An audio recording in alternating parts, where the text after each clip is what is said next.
Hey guys, so let's discuss new problem from graph which is called surrounded regions. Okay, so you would be given one 2D array which contains only x and zeros, where x represent wall and 0 represent empty region. Okay, so now if there are two rules. Okay, so the rule is if 0 is completely surrounded by x, then you can convert it to x.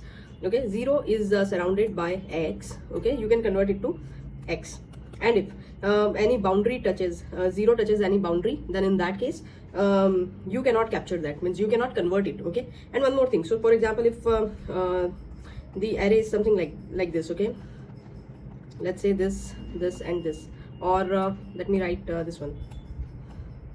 Let's say 0 is also here, okay, and this is boundary.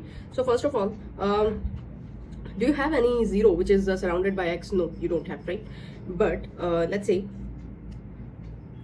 but also if 0 is touching the boundary, see, this 0 is touching the boundary, this 0, this 0, this 0, okay, but because this 0 is connected to these all zeros, that's why you cannot convert this 0 also x. Okay, so it means that you need to run DFS, okay, for the boundary touching zeros. So it will go wherever all zeros are connected with it, it will go everywhere. Okay, we will mark them to t something and something different than 0 and x, okay, so that we will come to know in next traversal that you cannot change those t's. Okay, and then again we will mark it to mark back it to 0, and all the remaining zeros, okay, after making it to t, all the remaining zeros you will mark it to x.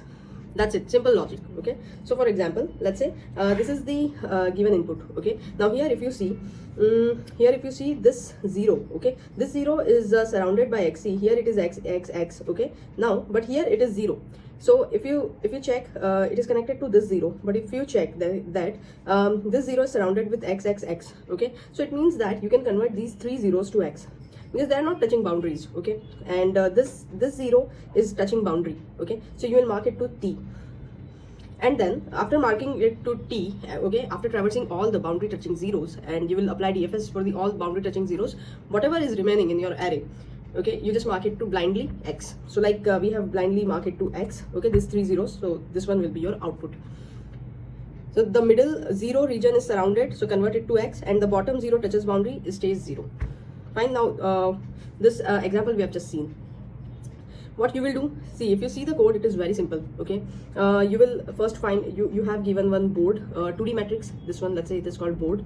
Okay, and then you have given this 2D matrix, you will find m and n. Okay, now what I said, that you check boundaries. Okay, so here if you check boundaries in the sense whatever 0 is there in the boundaries, you just run DFS for it. Okay, or for all elements you run DFS.